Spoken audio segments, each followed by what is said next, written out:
माननीय उपसभापति महोदय, अभी भूपेंद्र यादव जी ने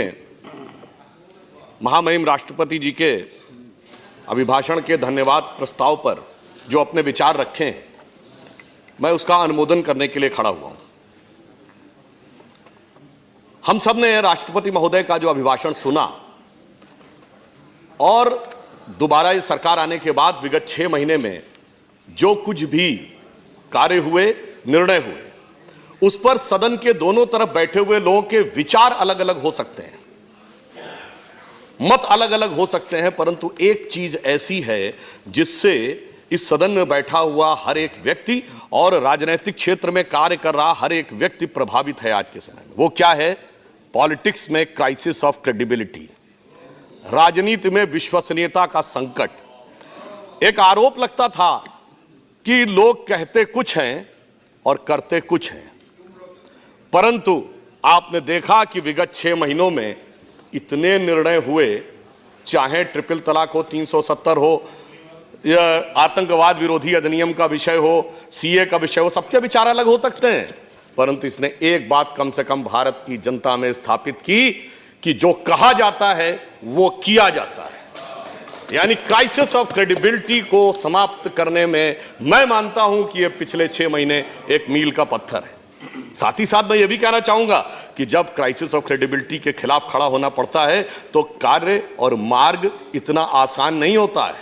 उसके ऊपर बहुत से कांटे बिछे हुए होते हैं, परंतु उन कांटों के बीच में से सहजता से चलते हुए आगे जाने की प्रेरणा हमें मिलती है जब हम कहते हैं श्रुतं चैव यत् कंटका कीर्ण मार्गम स्वयं सीकृतम न सुगम कार्येत। यानी कांटों से भरे हुए मार्ग के बीच में से स्वयं सुगम मार्ग बनाते हुए आगे बढ़ते हैं। और इसलिए आपने देखा होगा कि पिछले 6 महीनों में जो कुछ हुआ, हम उसके लिए ये पंक्ति कहना चाहेंगे कि दर्द की रात गई, गम के जमाने भी गए और मोदी जी की हिम्मत से कई दाग पुराने भी गए। अब मैं आना चाहूंगा कि नहीं साहब, 6 महीने में वो कुछ हुआ है, राष्ट्रपति महोदय ने 6 महीने में के विषय में बोला है। अब मैं आ रहा हूं कि पिछले वर्षों में क्या हुआ। अब देखिए, राष्ट्रपति महोदय ने अपने अभिभाषण के बिंदु क्रमांक 59 और 60 पर एक विषय का उल्लेख किया, वो था कि प्रशासनिक सुधार और प्रशासन की सुगमता। जब भी कोई सरकार काम करेगी तो मानी हुई बात है कि सबसे महत्वपूर्ण विषय होता है कि एडमिनिस्ट्रेटिवली चीजों को किस ढंग से बेहतर किया जा सके, प्रशासनिक व्यवस्था को कैसे सुगम किया जा सके। तो राष्ट्रपति महोदय ने अपने अभिभाषण में कहा कि इसके लिए 3 बिंदुओं की आवश्यकता होती है। एक, कार्य क्षेत्र का मनोविज्ञान बदलने का प्रयास करना, ट्रांसफॉर्मिंग द वर्क कल्चर। दूसरा, आधुनिक तकनीक का प्रयोग करना, यूजिंग द मॉडर्न टेक्नोलॉजी। और तीसरा होता है जमीनी स्तर पर सरकारी व्यवस्थाओं और प्राइवेट व्यवस्थाओं के बीच में एक स्वस्थ प्रतिस्पर्धा का निर्माण करना, promoting a healthy competition at the grass root level. अब आप देखिए, जब प्रशासन हम शुरू करेंगे तो आज तक की सरकारें यह विचार करती रहीं कि कार्य को और बेहतर ढंग से संपादित करना है तो कुछ एक और नए नियम बना दिए जाएं, परंतु आने के साथ अब मैं बताना चाहूंगा, विगत 5 वर्षों में सरकार ने सबसे पहले यह ढूंढा कि कौन कौन से ऐसे नियम हैं जो अप्रासंगिक हो गए हैं, प्रशासनिक व्यवस्था के लिए कालबाह्य हो गए हैं, रिडंडेंट हो गए हैं। तो विगत 6 महीनों में हटाए गए 58 नियमों के साथ मिलाकर 1,500 ऐसे नियम हैं जो पूरी तरीके से सरकार ने समाप्त किए, जिसके द्वारा प्रशासनिक व्यवस्था ज्यादा बेहतर ढंग से चल सके। आप सभी ने देखा कि कर्मचारियों के चयन में, चाहे इंटरव्यू को समाप्त करना हो या अभी हाल ही में बजट में नेशनल रिक्रूटमेंट एजेंसी को स्थापित करना हो ताकि बेहतर, सुगम और पारदर्शी तरीके से चयन हो सके, अथवा सर्वोच्च स्तर पर जहां इस वैश्विक युग में हमें उच्च स्तर की दक्षता चाहिए, व्यावसायिक दक्षता, प्रोफेशनल कॉम्पिटेंस चाहिए, तो उसके लिए लेटरल एंट्री का विषय हो। इस प्रकार के बड़े प्रशासनिक कदम विगत 5-5.5 वर्षों में सरकार ने उठाए। इसके साथ साथ जब आधुनिक टेक्नोलॉजी की बात होती है, जैसा भूपेंद्र जी ने कहा कि डिजिटल टेक्नोलॉजी का कैसे प्रयोग किया जाए, उसके लिए आवश्यक था कि पहले उसके उपादान तो बना लिए जाएं। इसलिए आप याद करिए, आदरणीय सभापति महोदय जी, मैं याद दिलाना चाहता हूं कि 15 अगस्त 2014 को जब प्रधानमंत्री जी ने अपना पहला उद्बोधन दिया था लाल किले से, तो उन्होंने क्या विषय उठाया? जनधन।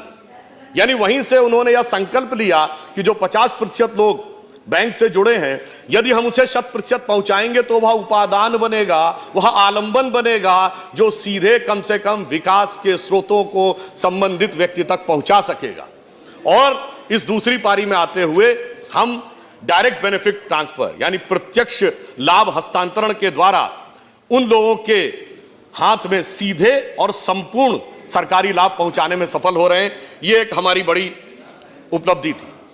इतना ही नहीं, जो सिविल सर्विसेज हैं उनमें कॉमन फाउंडेशन कोर्स सभी प्रकार की सिविल सर्विसेज के लिए, और यह भी इसी के साथ साथ यह भी ध्यान रखा गया कि जो लोग दिव्यांग हैं, जिनके बच्चे दिव्यांग हैं, उन कर्मचारियों के शैक्षिक व्यय के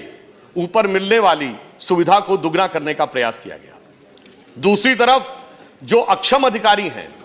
उन्हें व्यवस्था से बाहर किया गया, चाहे रिटायर्ड हुए अथवा कार्रवाई की गई। तो अगर हम देखें तो प्रशासनिक व्यवस्था को सुगम करने के लिए सरकार ने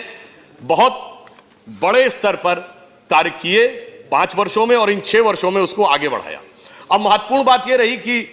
पिछले वर्ष दिसंबर में हम सब आदरणीय अटल जी के जन्मदिन को गुड गवर्नेंस डे के रूप में मनाते हैं, और 25 दिसंबर 2019 को गुड गवर्नेंस डे के दिन सरकार ने एक निर्णय लिया कि अब एक गुड गवर्नेंस इंडेक्स होगी जो राज्यों और केंद्र शासित प्रदेशों यानी यूनियन टेरिटरीज के बीच में एक स्वस्थ प्रतिस्पर्धा का निर्माण करेगी कि कौन कितना बेहतर प्रशासन चला रहा है। इसके लिए 10 क्षेत्रों का निर्धारण किया सरकार ने और 50 इंडिकेटर्स को तय किया। वो 10 क्षेत्र हैं: agriculture, commerce and industry, human resource development, public health, infrastructure, economic governance, social welfare, judiciary and public security, environment and citizen centric governance. तो एक प्रकार से हमने एक व्यवस्थित स्वरूप बनाया कि केंद्र सरकार ही नहीं, राज्य सरकारें भी उस व्यवस्थित ढांचे में आकर बेहतर प्रशासन दें और एक दूसरे के साथ स्वस्थ प्रतिस्पर्धा का निर्माण करें। इतना ही नहीं, जो पेंशनर्स हैं, अक्सर जो अधिक बुजुर्ग हो जाते हैं 80 साल से ऊपर, तो उनको अपना प्रमाण पत्र देने में आने में असुविधा होती है, तो उसके लिए डिजिटल टेक्नोलॉजी और ऐप के माध्यम से उनको अपने लिविंग सर्टिफिकेट को प्रदान करने की सुविधा भी सरकार ने व्यवस्थित की। हम सभी जानते हैं, विषय प्रधानमंत्री जी कई बार बता चुके हैं कि सरकारी कार्यों में जो छोटी चीजें हैं उनके द्वारा, जो जेम के द्वारा कार्य किया जा रहा है, उससे अब तक 40,000 करोड़ रुपए का गवर्नमेंट रेवेन्यू का उपयोग उसमें किया जा चुका है। तो आप ये बताइए, वो 2012 का असम कांग्रेस का अधिवेशन देख लें, 2012 का तरुण गोगोई जी का वक्तव्य देख लें, 2003 का मनमोहन सिंह जी का सदन में दिया वक्तव्य देख लें, या 2013 का कोझिकोड का कम्युनिस्ट पार्टी का अधिवेशन देख लें, वो सब तो ठीक है। जब संसदीय समिति में उन सारे महत्वपूर्ण लोगों ने लिखा कि इसको देना है, इसको नहीं देना है, तो उसके बाद तो मैं निशब्द हो जाता हूं सभापति महोदय। जो समझ में नहीं आता है, लिखे हुए शब्द को देखूं या बोले हुए शब्द को देखूं,